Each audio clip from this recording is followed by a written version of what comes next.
BSc के बाद क्या करें, बीएड करें या एमएससी करें? क्या एमएससी करना बीएससी करने के बाद में सही नहीं है? क्या एमएससी हमें नहीं करनी चाहिए? क्या एमएससी की जॉब वैकेंसीज बहुत ज्यादा कम है? बीएड वर्सेस एमएससी के अंदर किसमें सैलरी सबसे ज्यादा होती है? जल्दी जॉब किसके अंदर लगती है? इन सभी सवालों के जवाब इस वीडियो के अंदर मैं देने वाला हूं। हेलो एवरीवन, मेरा नाम है मोहिद्दीन और आज हम बात करने वाले हैं बीएड वर्सेस एमएससी के बारे में। इनको हम 3 स्टेप्स के अंदर समझेंगे कि बीएड क्या होता है, एमएससी क्या होता है, किसके अंदर जॉब जल्दी लगती है, किसके अंदर सैलरी पैकेज बहुत ज्यादा होता है, यानी कि जिसके अंदर मोटा पैसा मिलता है, उन सभी की हम बात करते हैं। सबसे पहला स्टेप है हमारे पास में what is BEd and what is MSc. BEd क्या होता है सबसे पहले जानते हैं। बीएड का फुल फॉर्म होता है बैचलर्स ऑफ एजुकेशन। इसके अंदर ये बेसिकली ये 2 साल का एक कोर्स होता है, बैचलर्स कोर्स होता है, जिसके अंदर हमको वो सारी चीजें पढ़ाई जाती है जो कि एक टीचर के लिए जरूरी होती है जाननी, यानी टीचिंग पेडागोजी को अपन को पूरी तरीके से जानना होता है बीएड के अंदर। उसके बाद में हम टीचर बनते हैं as a level of TGT, यानी कि 10th और 12th लेवल के हम टीचर बनते हैं।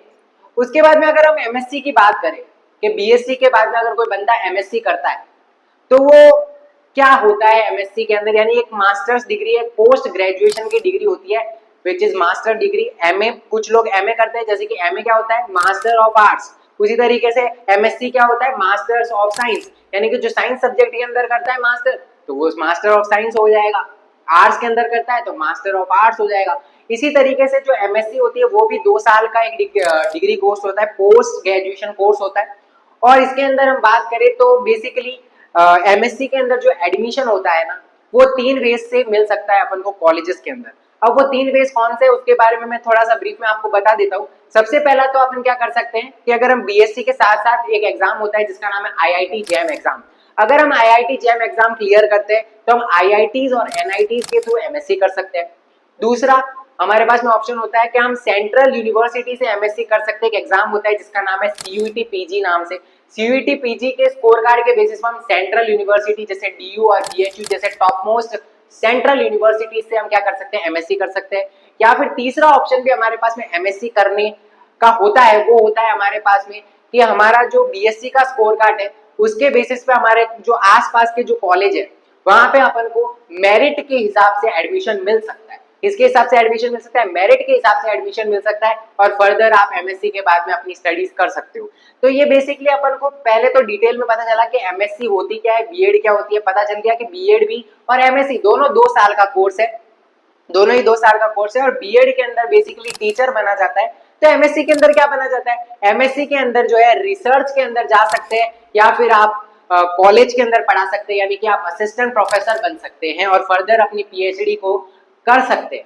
अब हम बात करते हैं सेकंड स्टेप के अंदर सैलरी एंड जॉब अपॉर्चुनिटीज के बारे में। सबसे पहले हम सैलरी की बात कर लेते हैं कि बीएड के अंदर सैलरी कितनी होती है उसकी बात कर लेते हैं। अगर कोई भी बंदा अगर बीएड करता है, बीएससी के बाद में बीएड करता है और उसके बाद में वो कोई कॉम्पिटिटिव एग्जाम निकालता है तो उसकी जो सैलरी होती है बेसिकली 30,000 से 60,000 के बीच में उसकी सैलरी होती है अगर वो टीचर बनता है क्लास 9th और 10th का।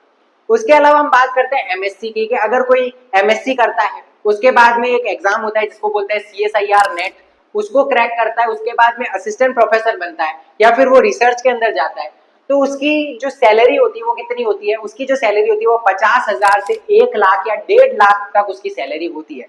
यानी कि सैलरी के मामले की हम बात करेंगे ना अगर, तो सैलरी के मामले में बात करें तो बीएड से काफी ज्यादा सैलरी होती है एमएससी की, यानी कि बीएड से काफी ज्यादा सैलरी होती है एमएससी की, यानी सैलरी के मामले में एमएससी बहुत ऊपर है। लेकिन अगर हम बात करें जॉब अपॉर्चुनिटीज की, यानी जॉब जल्दी किसके अंदर लगती है, अपन को तो क्या चाहिए कि जल्दी से जल्दी सरकारी नौकरी मिल जाए, अपन को मिल जाए मिल जाए मिल जाए। तो सबसे पहले सरकारी नौकरी यानी जल्दी सरकारी नौकरी की बात करें, वैकेंसीज की बात करें तो एमएससी के अंदर जो वैकेंसीज है वो बहुत ही ज्यादा लेट आती है या फिर पोस्टें खाली ही नहीं होती है। लेकिन बीएड के अंदर करने के बाद में क्या होता है, आपके पास में बहुत सारी अपॉर्चुनिटीज आती है टीचर्स की, बहुत सारे ऐसे नवोदय विद्यालय होते हैं, बहुत सारे विद्यालय होते हैं और बहुत सारी वैकेंसीज हमारे पास में आती है जिसके थ्रू हम टीचर आराम से बन सकते हैं या फिर हम प्राइवेट सेक्टर में भी बीएड करने के बाद में अच्छा कर सकते हैं। तो जहाँ पे हम जॉब अपॉर्चुनिटीज की बात करें तो वहाँ पे बीएड ऊपर है और जहाँ पे अगर हम सैलरी की बात करें तो वहाँ पे एमएससी ऊपर है। अगर आप चाहते हैं कि जल्दी जॉब लगना तो आपको बीएड करना चाहिए, और अगर आप चाहते हैं कि मोटा पैसा कमाना, थोड़ा सा टाइम लगेगा तो मेरे को चलेगा, चलेगा, मेरे को चलेगा, लेकिन मेरे को मोटा पैसा कमाना है तो आपको एमएससी करनी चाहिए। अब ये तो बात हो गई एमएससी की, बीएड की, कि जॉब अपॉर्चुनिटीज की। तीसरे स्टेप में हम बात करते हैं कि what is best for you, आपके लिए सबसे अच्छा क्या रहेगा, बीएड करना सही रहेगा या एमएससी करना सही रहेगा। अब क्या बात है, हर एक इंसान का क्या होता है, साइको फिजिकल नेचर होता है। साइको फिजिकल नेचर क्या होता है, जैसे कि मान लो कोई मजदूर आदमी है, उससे तुम बोलोगे कि ये इतना कुछ पढ़ के याद करके बता दे, वो कहेगा नहीं यार मेरे से एक ओडी उठवा दो, ओडी उठवा दो, वो मेरे से हो जाएगा, ये पढ़ा लिखाई का काम हमसे नहीं होता है। तो वही बात है, हर एक इंसान का एक साइको फिजिकल नेचर होता है।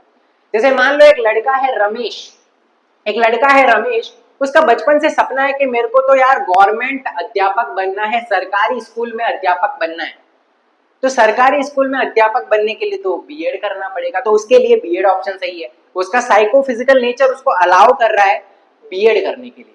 अगर कोई चाहता है कि यार नहीं नहीं यार मैंने बीएससी करा है, मेरे कॉन्सेप्चुअल क्लियरिटी है, मेरे पास में सब्जेक्ट का अच्छा नॉलेज है, मैं एमएससी करता हूँ, अपने सब्जेक्ट को और ज्यादा अपग्रेड करता हूँ, उसके बाद मैं नेट को क्वालिफाई करूंगा, जेआरएफ क्वालिफाई करूंगा, उसके बाद में मैं असिस्टेंट प्रोफेसर बनूंगा, बहुत सारा मोटा पैसा कमाऊंगा, मैं बहुत सारा पैसा कमाना चाहता हूँ, मैं छोटी सोच क्यों रखूं, क्योंकि कहते हैं ना छोटी सोच और पांव की मूछ इंसान को आगे बढ़ने नहीं देती। तो इंसान को आगे बढ़ने नहीं देती तो वो एमएससी करना चाहिए उसको।